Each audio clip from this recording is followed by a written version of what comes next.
안녕하세요. SYL 재림교회 교리 이해 시간에 오신 여러분 환영합니다. 함께 화면을 중심으로 우리가 재림교회에 대한 여러 가지 것들 중에서 특별히 가장 중요하게 여겨지는 교리 내용들을 함께 살펴보도록 하겠습니다. 재림교회 기본 교리 이해입니다. 여러분, 교리하면 어떤 생각이 드시나요? 어떤 분들은 이것이 좀 너무 딱딱하지 않나 그런 느낌을 가지시는 분들도 있으리라 생각을 합니다. 사실 교리에 대해서 살피기 시작하면 많은 시간이 걸리겠지만 이 시간에는 간단하게 우리에게 가장 필요한 부분들 그리고 중요한 생각들 몇 가지를 전체적으로 살피면서 함께 나누려고 합니다. 신앙은 지정의 세 가지의 균형이라고들 이야기하죠. 이 셋 중에서 가장 중요한 것이라고 하면 무엇이라고 생각하십니까?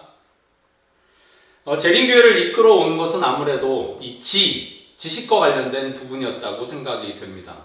물론 그것만 중요한 것은 아니죠. 이것에 따라서 사람들이 반응하고 그것과 관련해서 그들이 실질적인 결심을 한 것을 통해서 이 재림운동의 역사는 지금껏 이어져 왔다고 생각이 됩니다. 하지만 분명한 것은 하나님의 말씀 속에서 진리의 기쁨, 그것을 발견한 기쁨이 우리를 지금도 있게 한다고 믿습니다. 이 책을 여러분 혹시 기억하십니까? 지금은 표지까지 다 인쇄가 바뀌어서 나왔습니다만 1990년대 초에 저는 영남합회 남항동교회, 현재는 영도에 있는 새소망교회로 이름이 바뀌었는데요. 개척되었던 그 교회에 출석하고 있었습니다.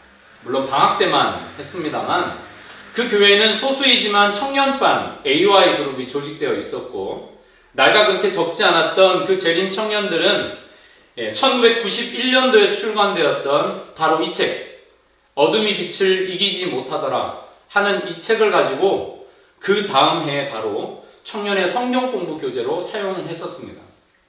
안식일 오후마다 한 4-5명의 회원들이 함께 모여서 이 책을 함께 읽고 그 내용들에 대한 질문과 답을 서로 주고받으면서 자신들의 생각을 나누고 그리고 믿음을 더 굳건히 했던 그런 기억이 있습니다.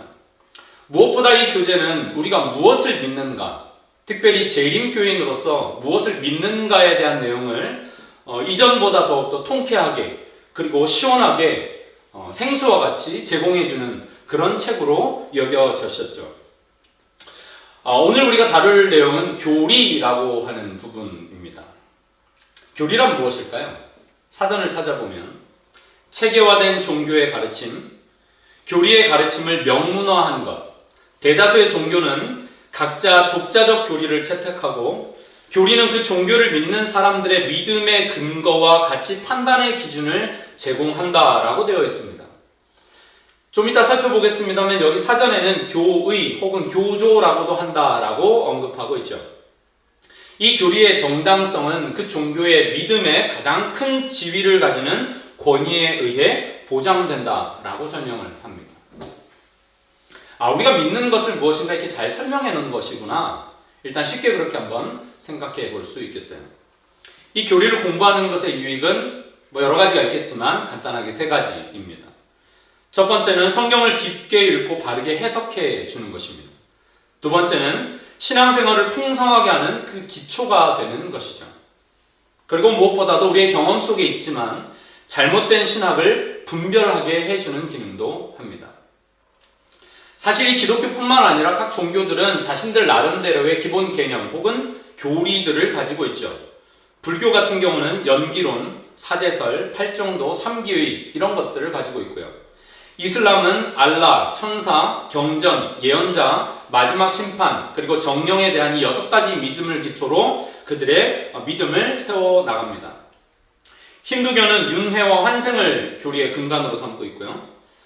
또 우리나라의 동학교리는 인내천, 즉 사람은 하늘이다 라고 하는 그런 교리를 가지고 그들의 교리를 펼치고 믿음의 행동들로 이어져 갔음을 보게 됩니다.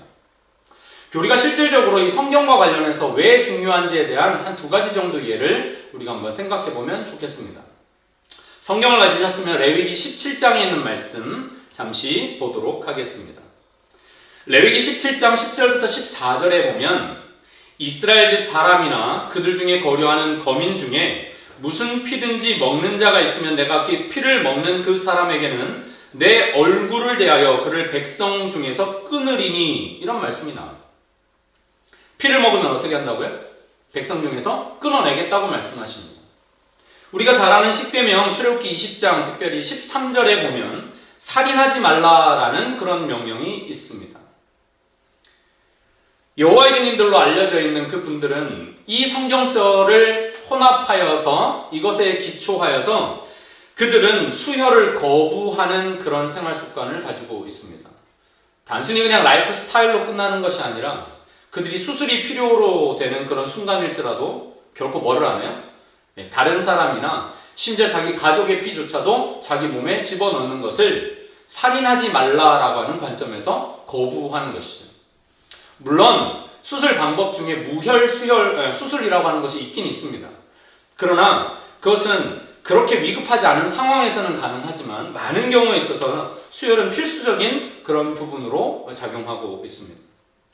그들의 교리에 의하면 이런 수혈 거부증을 가지고 다니지 않거나 심지어 이것을 위반하게 될 경우에 그들은 출교 조치를 하는 것을 보게 되는데요. 이것은 단순히 어떤 행정적인 처리를 넘어서서 영적인 사망 선고를 하는 것으로 여겨지고 있습니다. 많은 사람들이 분석하기로 그것은 또 다른 형태의 살인이다 라고 이야기하죠. 또 다른 성경절은 신약 데살로니가전서 4장 14절 말씀입니다.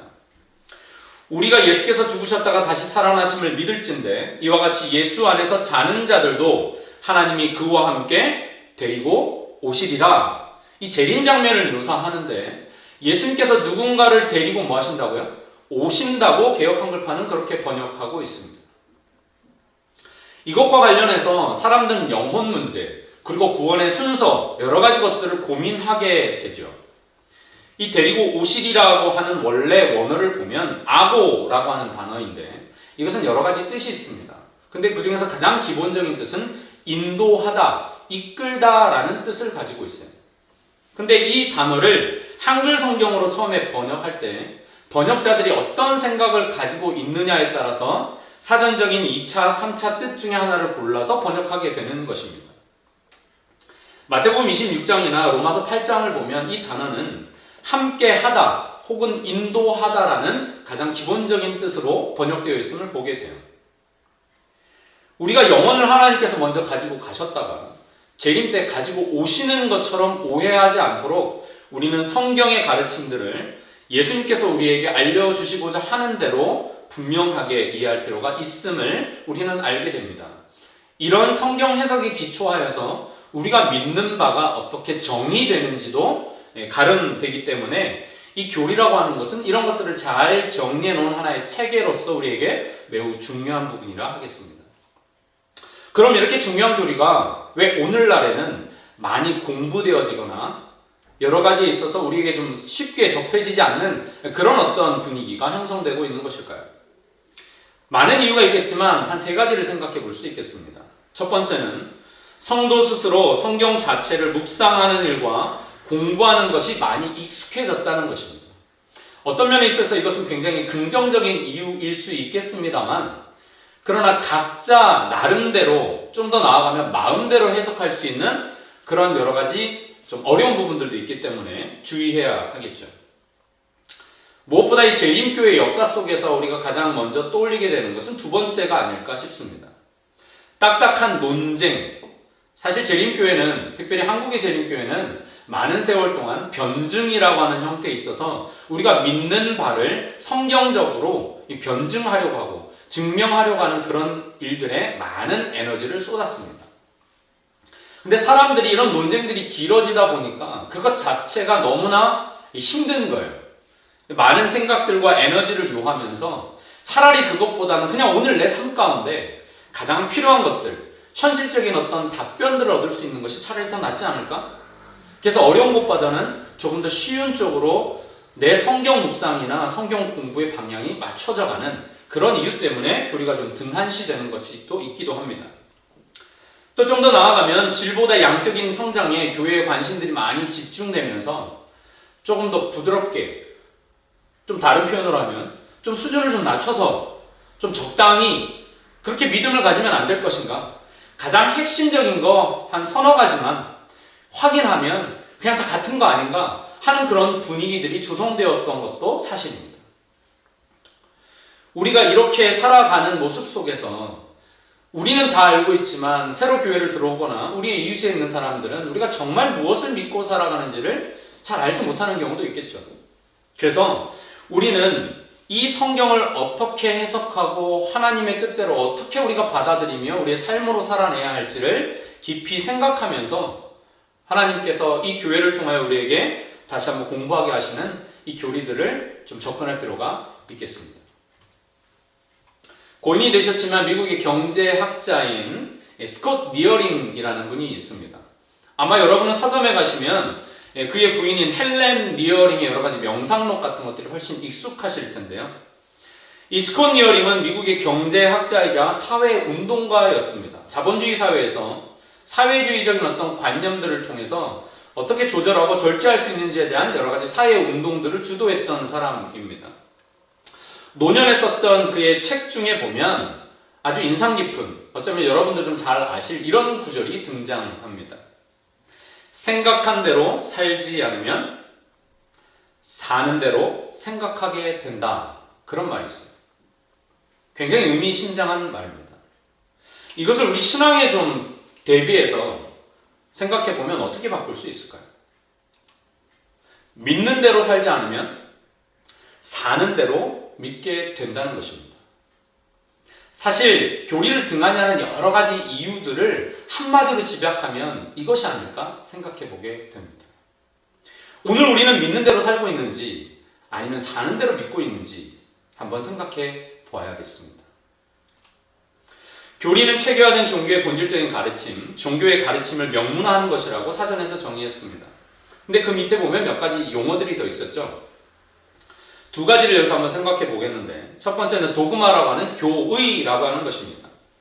교리들 중에서 교회 회의와 논쟁을 통해서 정리되고 일반적으로 교회에서 받아들여진 것을 소위 교의라고 합니다. 그 다음에 또 한 가지는 크리드라고 하는 소위 신조라고 번역되는 단어가 있는데요. 혹은 신경이라고 하는 것입니다. 사실 재림교회는 이 신경을 가지고 있지 않습니다. 교회의 회의를 통해 결정된 교의를 짧은 신앙 고백서의 형태로 요약해서 표현한 것을 신조라고 합니다. 이 재림교회는 이런 것들이 없죠. 우리는 영어로 28개 근본적인 신념들이라고 번역할 수 있는 그런 소위 기본 교리서를 가지고 있습니다. 아까 보셨던 교리를 나타내는 doctrine이나 크리드나 도그마 이런 단어들을 사용하지 않고 있다는 사실을 알게 돼요. 물론 학문적으로는 doctrine이라고 하는 그런 교리라는 단어를 쓰기는 합니다. 이 재림교회가 가지고 있는 이 28개 교리와 관련해서 위키피디아를 가서 한번 찾아보면 이렇게 짧게 정리되어 있는 한 문장을 발견하게 됩니다. 영어로 좀 돼 있어서 죄송합니다만 구분이 좀 명확해서 영어로 좀 가지고 왔는데요. 색깔로 되어 있는 부분만 좀 집중해서 보겠습니다. 두 번째 이 부분에 보시면 재림 신자들은 어떤 신조들의 형성을 매우 좀 꺼려왔다 하는 그런 표현들입니다. 그리고 밑에 있는 이 부분은 무엇이냐 하면 우리가 가지고 있는 28개의 근본적인 신념이라고 하는 것은 어떤 규범이 아니라 우리가 믿는 바를 서술하는 것으로서 우리가 가지고 있는 것이다 라고 설명하고 있는 것입니다. 그래서 이 28개는 교회의 공식적인 입장을 설명하는 것이지 이것이 교인들의 어떤 멤버십에 대한 이 비판 기준은 아니라고 하는 것을 위키피디아는 설명하고 있어요. 자, 그러면 이 설명들이 왜 이렇게 나왔는지 조금 더 배경을 살펴보도록 하겠습니다. 재림교인들은 역사적으로 신조를 공식화하기를 꺼려합니다. 그래서 우리는 예배드릴 때 주기도문을 외우지만 사도신경 이런 것들은 암송하지 않죠. 여러 가지 문맥적인 신학적인 문제들이 있기도 하지만 그런 형성 자체에 대한 역사적인 배경이 있기 때문에 그렇습니다. 1861년 10월 8일 리뷰 앤드 헤럴드 여기에서 러프버로 목사님은 다음과 같이 기록합니다. 이분이 러프버로 목사님인데요. 배도의 첫 단계는 우리가 믿어야 할 것을 말해주는 신조를 세우는 것이다 라고 그의 문장을 시작해요. 배도의 첫 단계가 신조를 세우는 것이라고 얘기합니다. 두 번째는 그 신조를 친교의 잣대로 만드는 것입니다. 세 번째는 그 신조를 가지고 교인들을 시험하는 것입니다. 네 번째는 그 신조를 믿지 않는 사람들을 이단자로 비난하는 것입니다. 그리고 다섯째는 그러한 이단에 대하여 박해를 시작하는 것입니다 라고 진술하고 있습니다.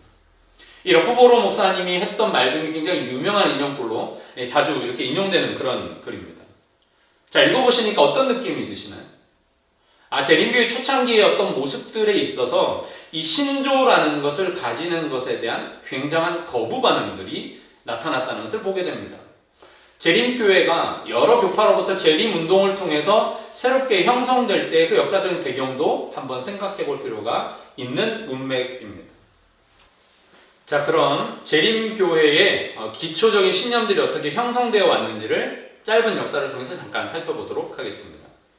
1872년에는 25개 기본 원칙들이라고 하는 것이 있었는데요. 이것은 어떤 것들을 획일화하고자 하는 것이 아니라 여러 사람들이 질문을 할 때 대한 그것에 대한 답변으로서 준비한 내용들이었습니다.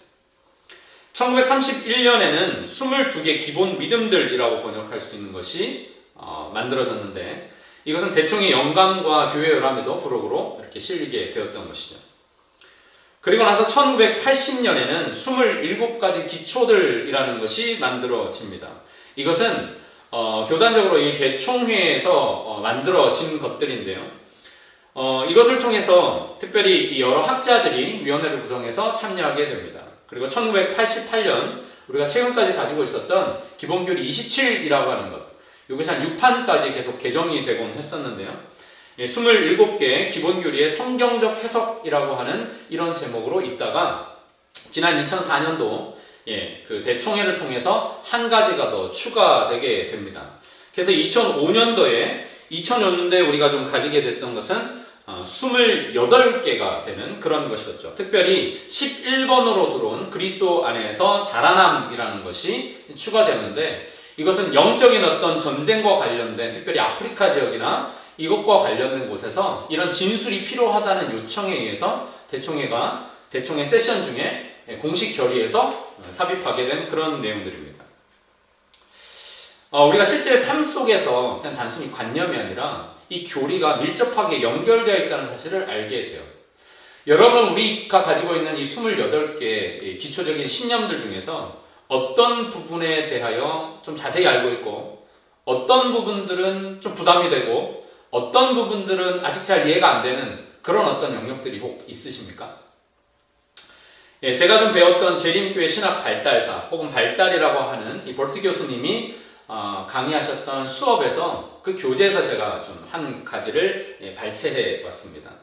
이 강목의 제15장에 보면 갈라디아서에 나타나 있는 율법과 관련해서 좀 설명을 하면서 이 역사적인 이해에 대한 설명 가운데 우리가 믿고 있는 교리나 가르침에 대한 약간 구분 같은 목록이 등장을 해서 소개하려고 하는 것입니다.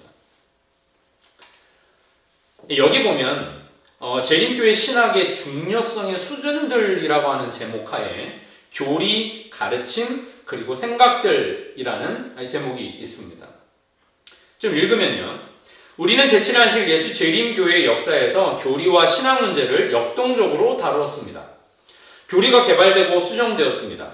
새로운 가르침이 나타나고 대다수 또는 소수의 견해가 포기되거나 어떤 경우에는 교리 수준까지 높아졌습니다. 라고 진술하면서 여기 교리나 가르침 그리고 그 외의 영역에 대한 설명을 하고 있습니다. 먼저 교리들인데요. 이것은 엘렌 화이트의 랜드마크 또는 기둥이라고 언급한 근본적인 신념, 우리가 제목에서 봤던 것처럼 fundamental beliefs라고 할 수 있는 그런 부분들이죠. 그것들은 한 사람을 제7일 안식일 예수 재림교인으로 정의하는 믿음의 표준들로 제시되는 것입니다. 이 사람이 이것을 믿으니 이 사람은 재림교인이라 할 수 있다라고도 할 수 있는 그런 내용들이라는 거죠.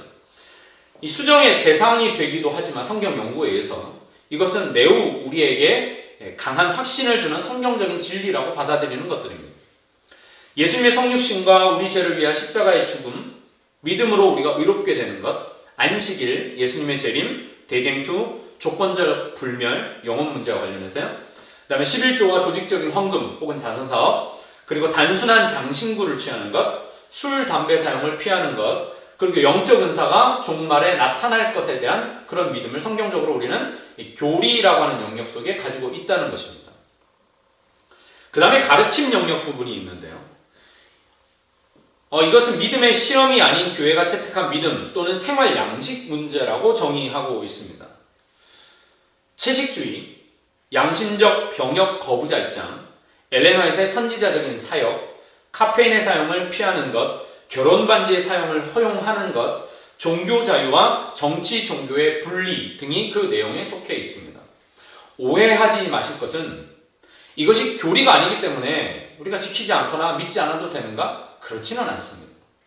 앞에 나타나 있는 이 교리라고 하는 부분은 우리의 구원과 조금 더 직결되어 있는 그런 내용이라고 보시면 틀리지 않겠습니다. 그 외에 다수 혹은 소수의 견해들이 있는데요. 이것은 재림교회 안에서도 다양한 사람들이, 특별히 다수의 재림교인 그룹이 가지고 있는 입장이나 신념 부분들입니다. 그 중에는 갈라디아인의 율법, 완전 채식, 비건과 같은 것, 그 다음에 그리스도의 죄 있는 인성과 관련된 문제들, 그 다음에 노동조합에 가입하지 말라고 하는 그런 메시지들과 관련된 내용들입니다. 그의 마지막으로 언급되어 있는 것은 개인적인 입장들과 관련된 것인데, 소수 혹은 지역교회가 보류해 놓은 그런 견해들이라 할 수 있겠습니다.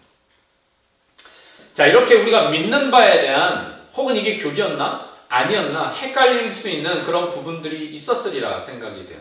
그래서 우리가 재림교인으로서 가지고 있는 재림교회는 믿는다라고 이렇게 표현되어 있는 우리 28가지 교리 부분에 대해서 짤막하게 좀 요약하면서 살펴보겠습니다. 대청의 사이트에 가면 홈페이지에 우리가 믿는 교리에 대해서 6가지로 정리하고 있음을 보게 돼요. 먼저 하나님, 그 다음에 인간, 구원, 교회, 우리의 생활, 그리고 회복과 관련된 6가지 영역입니다. 거기 영역편을 좀 그대로 가져왔습니다. 먼저 우리는 믿습니다. 하나님이 사랑하시고 창조하시며 구속하시고 내주하시고 변화시키고 승리하심을 믿는다는 것이 재림교인들의 고백입니다. 이 소년 안식일학교 교과 이번 이 4기를 제가 받아봤더니 그 앞쪽 부분에 우리 어린이들이 이해하기 쉽게 쉬운 문장으로 이 28개를 이렇게 잘 풀어낸 문장들을 제가 좀 발견하게 됐어요. 이런 것들입니다. 몇 가지만 읽어보면, 첫 번째, 하나님의 말씀. 나는 하나님께서 성경을 기록한 모든 저자들에게 영감을 주셨다고 믿습니다. 그들이 기록한 말씀은 진실하며 그들의 증언은 내가 행복하고 건강하게 살 수 있도록 돕습니다. 혹 이 과정을 하시는 분들 중에 마스터 가이드, 패스파인더 마스터 가이드 과정을 하신 분들은 기본 교리를 정리하시면서 이런 내용들을 한 번씩 다 다루어 보셨으리라 생각이 됩니다. 이렇게 28가지의 우리가 믿는 바에 대한 내용들을 우리 어린이들이 이해하기 쉽게, 사실 우리에게도 읽으면 참 이해가 쉽게 되는 그런 문장들로 이렇게 구성되어 있음을 보게 돼요. 여러분께서 혹시 가정에 책으로 이 28가지 기본 교리를 가지고 계신다면 한번 그 처음에 목차 부분과 그 다음에 나머지 내용들을 시간을 내셔서 좀 공부해 보시기를 추천드립니다. 자, 우리가 믿는 바를 28가지 아이콘으로 이렇게 좀 표현해 보면, 하나님의 말씀, 삼위일체 하나님, 아버지 하나님, 아들 하나님, 성령 하나님, 창조 인간의 본질, 대쟁투, 그리스도의 생애, 죽음, 그리고 부활, 구원의 경험, 그리스도 안에서 자라남, 교회, 남은 자손과 그 사명, 그리스도의 몸 안에서의 연합, 침례, 성만찬, 영적 은사와 봉사의 직무들, 예언의 선물, 하나님의 율법, 안식일, 청지기 직분, 그리스도인의 행위, 결혼과 가정, 하늘 성소에서의 그리스도의 봉사, 그리스도의 재림, 죽음과 부활, 천년기와 죄악의 종말, 그리고 새 땅, 이런 제목들을 보게 되는데요. 이것은 아까 말씀드린 것처럼 6가지 영역으로 분류되게 되어 있습니다. 사실 이 교리라고 하는 것은 신학의 소위 대표적인 4가지 영역에 있어서 조직신학 혹은 이론신학의 그 영역을 가지고 있다라고 묘사가 됩니다. 근데 이 교리가 형성되기 위해서는 이론만 가지고는 되지 않았음을 우리는 동시에 깨닫게 됩니다. 아까 스콧 리어링의 이야기를 믿음과 관련해서 표현했던 그 문장을 기억해 보시면 좋겠습니다. 일반적으로 우리는 조직신학적인 원래는 7가지 분류이지만 우리는 6가지 영역에서 이렇게 해놨습니다. 저기 있는 성경론, 신론 이런 것들은 일반 조직신학에서 7가지 분류로 하는 그런 분류입니다. 근데 우리는 6가지로 정리해도 크게 문제가 없다고 여겨서 이렇게 가지고 있는 것이죠. 그래서 신론이 있고 인간론, 구원론, 교회론, 그리스도인 생활론, 그리고 종말론으로 이렇게 구분됩니다. 자, 그러면 재림교회가 가지고 있는 교리하고 다른 교회가 가지고 있는 교리는 어떤 공통점이 있고 어떤 차이점이 있는가? 믿는 바에 어떤 공통점과 차이점이 있는지를 짧게 살펴보겠습니다. 교리는 성경에 나타나는 주요 사상들을 체계화시킨 것 혹은 명문화시킨 것이라고 했습니다. 제7일 예수 재림교회는 대부분 다른 교회들과 동일한 교리들을 가지고 있으며 다만 의견이 다양한 교리들 가운데서는 그 중에 가장 성경적인 것을 최선의 노력을 다해서 가장 탁월한 것으로 우리가 취하는 것입니다. 그리고 각 교단이 그렇듯이 얼마의 교리들은 재림교회만이 가지고 있는 교리들이 있고요. 그 교리들에 대한 풍부한 성서적인 근거들을 우리는 제시할 수 있습니다. 재림교회는 성경을 신앙의 유일한 표준으로 삼으며 성경의 완전한 영감을 믿습니다. 재림교회는 성경에 근거되지 않은 추측이나 전통 혹은 성경의 어떤 부분을 임의로 이렇게 삭제하는 것 혹은 첨삭하는 것에 동의하지 않습니다. 자, 그러면 공통되는 부분은 무엇일까요? 하나님의 속성과 삼위일체, 예수님의 성육신, 무오하신 생애, 대속적인 죽음, 구속의 완전함과 문자적인 개체적 부활과 승천, 그리고 하늘 제사장 직무봉사, 천년기 전에 재림하신다는 것, 그리고 인간의 타락과 예수님을 믿음으로 거듭날 수 있는 것, 믿음으로 의롭게 되는 것, 그리고 성화, 영화 이런 부분들과 아울러서 심판 그리고 복음을 증거할 사명이 우리에게 있다는 것이 일반 개신교회들과 우리가 함께 공유하는 부분입니다. 그러면 일부 좀 불일치하는 혹은 선택적으로 가지게 되는 교리들이 있는데요. 예지 예정설 혹은 예정설 사이에서 우리는 하나님께서 미리 아실 뿐만 아니라 예정하신 부분들도 있다는 예지 예정설 부분 쪽으로 우리는 선택합니다. 그리고 모든 계명을 다 온전히 지켜야 한다는 것을 우리는 믿습니다. 그리고 침례와 세례 중에 무엇이죠? 침례를 우리는 성서적인 방법이라고 믿고요. 영혼 불멸이 아니라 조건적 멸절 혹은 영혼 멸절에 대해서 우리는 이해합니다. 지옥에 대한 이해도 하나님께서 불로 완전히 멸망시킬 것에 대한 것을 우리는 믿죠. 안식일과 일요일 중에서도 안식일을 믿고요. 11금 제도가 여전히 유효하다는 것. 그리고 실제적인 6일 창조와 관련된 창조를 믿습니다. 오늘날 사실 많은 교회들조차 이 진화론이 가미되어 있는 창조를 믿는 것은 참으로 안타까운 현실입니다. 예언 해석에 있어서 특별히 역사주의적인 해석, 일반적으로 미래주의나 과거주의 혹은 세대주의적으로 해석하려고 하는 것들을 우리는 좀 배격하고 하나님께서 역사 속에 친히 밀접하게 개입하셨음을 우리는 인정하는 것입니다. 그리고 종교와 정치는 분리되어야 하고 성만찬 예식 전에 반드시 회개와 겸손, 성결의 예식인 세종 예식을 해야 한다는 것도 우리는 믿고 그렇게 실천합니다. 그리고 우리의 삶에 있는 생활신학, 특별히 절제로 묘사되어 있는 이런 영역들을 우리는 선택하는 것이죠. 마지막으로 다른 교회에서는 볼 수 없는 이 재림교회가 특별히 강조하면서 가지고 있는 독특한 교리들은 이런 것들이 있습니다. 하늘 성소기별, 그 다음에 재림 전에 심판하시는 소위 조사심판 교리입니다. 그리고 안식일과 관련해서 하나님의 인, 그 반대되는 짐승의 표와 관련된 특별히 새 천사의 기별과 관련된 이 연결되는 메시지들을 우리는 매우 중요한 것들로 여기고요. 이 모든 특별히 예언의 선물을 포함해서 이 남은 자손들의 관념을 가지고 우리가 어떠한 운동으로서 이 재림을 촉진시켜야 할 것인지에 대한 그런 믿음을 가지고 있습니다. 교리는 하나님과 사람 간의 관계를 밝히고 이 관계 속에서 드러나야 할 삶과 일들이 무엇인지를 알도록 하는 것이라고 정의하고 싶습니다. 그래서 교리라고 하는 것은 단순히 어떤 명문화되어 있는 문장으로 끝나는 것이 아니라 글뿐만 아니라 우리의 언어 속에 그리고 무엇보다 우리의 삶 속에서 그것이 드러날 때 이것은 살아있는 교리고 살아있는 진리가 된다는 것이죠. 사람들은 글에 이끌려서 그 강연하는 말을 들어보고 감동을 받지만 그 감동이 지속되려면 삶이 증거가 되어야 하는 것입니다. 그 삶이 어떤 삶인가? 어떠한 삶으로 채워져 있는가가 가장 중요하다고도 할 것입니다. 글과 말과 삶으로 모두 증거했던 많은 선배들이 있지만 믿음의 선배들 중에서 아주 대표적인 사람은 누구였을까요? 뭐니 해도 저는 사도 바울이라고 생각을 합니다.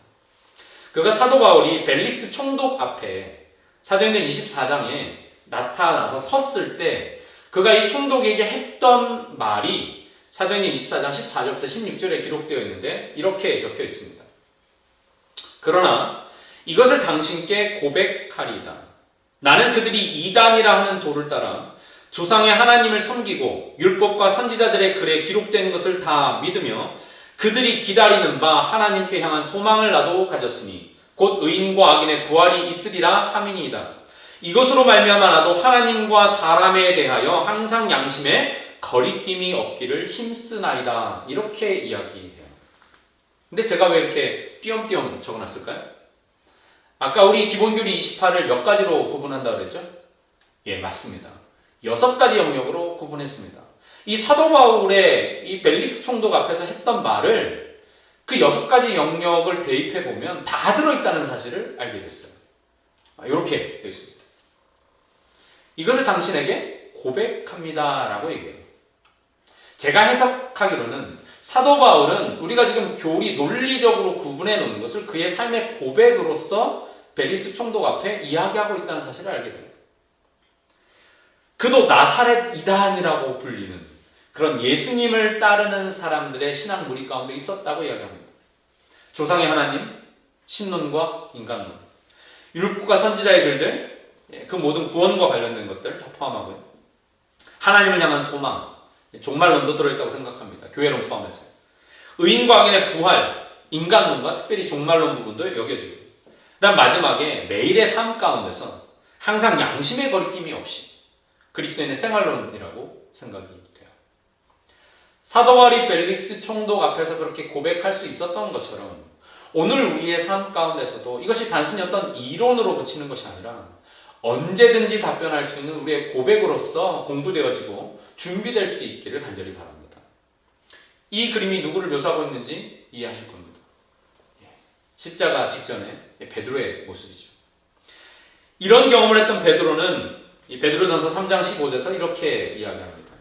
너희 마음에 그리스도를 주로 삼아 거룩하게 하고 너희 속에 있는 소망에 관한 이유를 묻는 자에게는 대답할 것을 항상 준비하되 온유와 두려움으로 하라. 그렇게 권면합니다. 그저 머릿속에서 나온 이야기가 아니라 자신의 삶의 고백이라고 생각이 돼요. 우리가 재림 성도로서 우리는 어떤 신앙 고백을 할 수 있을까 제가 좀 생각해 보다가 아주 단순하고 분명한 한 가지를 찾았습니다. 무엇이라고 우리는 고백할 수 있냐면 이것이 신조나 신경은 아닙니다. 그러나 신앙 고백으로서 우리는 어떻게 고백할 수 있을까요? 이렇게 좀 제안 드려봅니다. 같이 한번 해볼까요? 시작! 저는 제7일 안식일 예수 재림교회 성도입니다. 이게 우리의 고백이면 좋겠어요. 누가 부르면 물론 재림교인입니다 라고 표현할 수도 있습니다만 이 이름이 가지고 있는 뜻 때문에 그래요. 저도 선배 목사님께 배운 부분이긴 합니다만 Seventh Day Adventist라고 하는 이 두 단어가 혹은 세 단어가 한국어로 번역될 때는 제7일 안식일 예수 재림교회로 번역됩니다. 다 설명을 드리진 않겠습니다만 한번 살펴보시면 우리가 믿는 바가 이 이름 안에 다 들어있어요. 창세기부터 요한계시록까지, 창조부터 종말까지, 그리고 이 속에 가장 중요한 분 예수님을 가운데에 모시고 우리는 우리의 고백으로서 이 교회의 이름을 가지고 있습니다. 그런 믿음을 내가 제7일 안식일 예수 재림교회 성도라고 하는 이 고백 속에 우리는 다 표현하는 것입니다. 이름이 좀 긴데요. 그게 무슨 뜻이죠? 라고 물어볼 때 우리는 우리가 믿는 바를 좀 더 구체적으로 이야기할 수 있을 것입니다. 마지막으로 좀 더 다양하게 이 성경책들과 교리를 좀 공부할 수 있는 몇 가지 자료를 소개하고 이 강의를 줄이려고 합니다. 여러분 집에 아마도 이 책이 없는 경우도 많을 거예요. 기본교리 28이라고 하는 책. 여러분 혹시 집에 교회 요람이라는 책이 있다면 교회 요람에도 우리가 믿는 바에 대한 교리를 간략하게 요약해 놓은 것을 보실 수 있을 겁니다. 쉽게는 여러분이 모바일로도 접근할 수 있는 재림마을에 기본교리 28이 소개되어 있습니다. 그리고 여기 보면 또 다른 진리를 찾는 당신에게 이런 탭을 클릭을 하셔도 또 다른 측면에서 다른 분류로서 우리가 믿는 바를 잘 정연하게 정리해놓은 강의들을 보실 수 있습니다. 우리 어린이들을 위해서는 어린이 재림마을에도 이 애니메이션을 통해서 28개의 기본 교리가 잘 설명되어 있어요. 그리고 우리 재림꾼인들 신앙 가이드, 특별히 우리 청소년부에서 이렇게 보급하고 있는 이 책을 보시면 여기에는 또 한 24가지 주제를 가지고 이렇게 우리의 믿음에 대한 것들을 정의하고 있습니다. 그리고 평신도 신학 교재로서 기본 교리 28, 이것은 예화로 시작해서 질문들 그리고 핵심적인 어떤 생각거리들을 던지는 천사연 목사님이 편집하신 것인데 굉장히 유익한 책입니다. 쉽게 읽히고요. 한번 구해서 보시면 좋겠습니다. 마지막으로는 전정원 목사님께서 수필처럼 풀어내신 희망의 이유라고 하는 책이 있습니다. 이것은 28가지 기본 교리를 에세이처럼 풀어내신 그런 책이에요. 그래서 여러분께서 다른 사람들에게 우리가 믿는 바를 소개할 때에도 이 책은 매우 유익하리라 그렇게 생각이 됩니다. 그리고 최근에 아직 책으로 딱 손에 쥐어지지는 않지만 교회 진험을 통해서 이미 소개되고 있는 재림교회 교리와 신학적 입장에 대한 포괄적인 설명서 교리신학 핸드북이라고 하는 것이 출간되었다고 아마 여러분도 들으셨으리라 생각됩니다. 사실 이것은 재림교회 주석 12권을 번역한 그런 내용입니다. 교리 28가지는 아니지만 재림교회 약사로부터 해서 총 28가지 카테고리로 이렇게 요약해놓은 그런 책이 있습니다.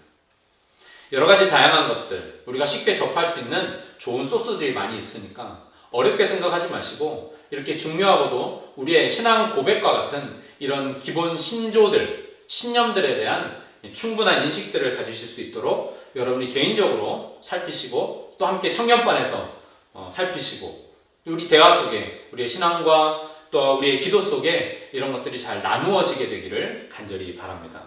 마지막으로 사도 바울의 권면으로 이 강의를 줄이려고 합니다.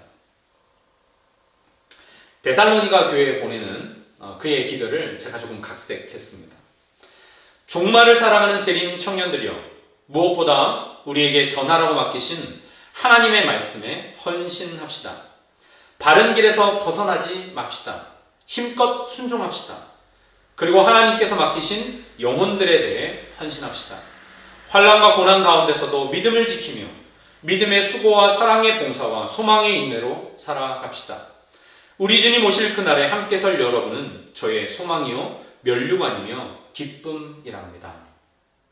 그리스도 예수 우리 주님의 종된 바울 올림. 그랬어요. 우리의 신앙 고백은 무엇이 되어야 할까요?